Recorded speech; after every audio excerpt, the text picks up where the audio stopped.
Have you ever looked at your credit score and just wondered what it really takes to get one of those super high 800 plus scores?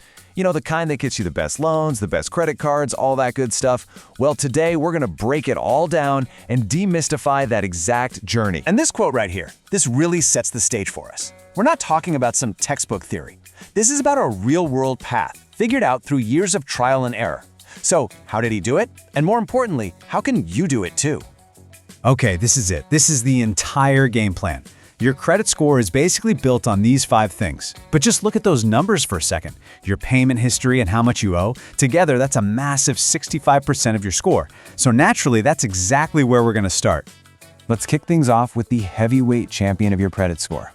This one factor is responsible for that huge 35% chunk, and there is one simple rule you've just got to live by.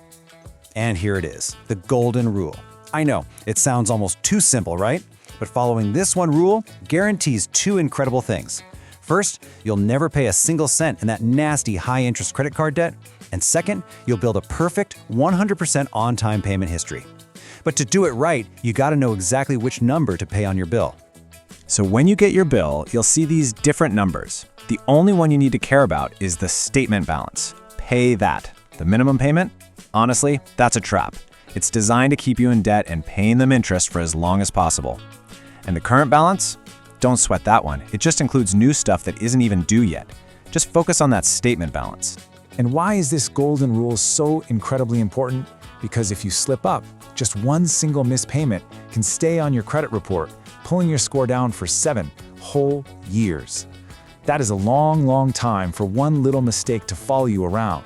But hey, here's a little pro tip. If you do accidentally miss a due date, don't panic. You actually have a secret weapon, a 30-day grace period. Most companies won't report it right away. So if you realize you forgot, pay it immediately, like right now, and you can avoid any damage to your score.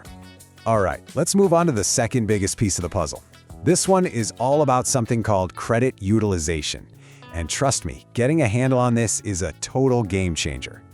And the math here is super simple. You literally just take your statement balance, that number we just talked about, and you divide it by your total credit limit. And boom, that percentage tells lenders how much of your available credit you're using at any given time. So to put some real numbers to this, check out this example. A balance of about $86 on a card with a $6,800 limit, that works out to a utilization of just 1.27%. That is, well, that's basically perfect. So, what should the rest of us be aiming for? Here are the magic numbers. Once you go over 30% utilization, lenders start to see you as a bit of a risk. But the real sweet spot, the target you want for an elite score, is to keep it under 10%. Honestly, the lower the better. Now, this is one of the coolest things to know. Unlike a late payment that haunts you for years, your utilization has no long-term memory. Think of it like a snapshot that gets taken once a month. So, if you have a huge expense one month and your score dips, no big deal. Just pay it down the next month and your score will pop right back up.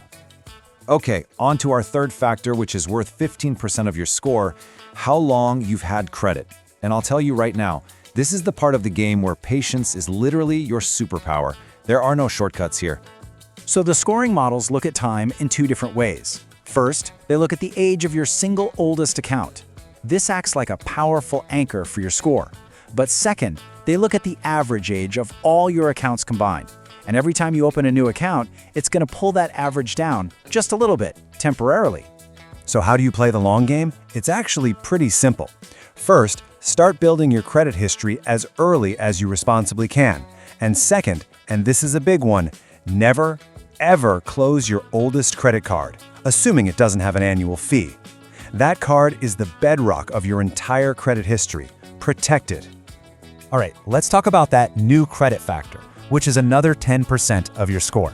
There's this huge myth out there that opening new credit cards is always a bad thing, but honestly, that's just not the full picture. See, the key isn't if you open new accounts, it's how you do it. You don't want to just apply for a bunch of cards all at once. The smart move is to space out your applications. By waiting at least 3 to 6 months between new cards, you get all the long-term benefits while barely feeling that short-term dip. And don't be afraid of the hard inquiry.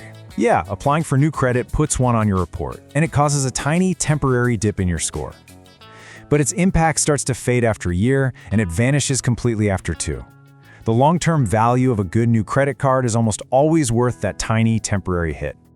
Finally, let's touch on the last 10% of your score, your credit mix. This is really just about having a variety of different credit types, things like credit cards, and then also installment loans, like a car loan or a mortgage.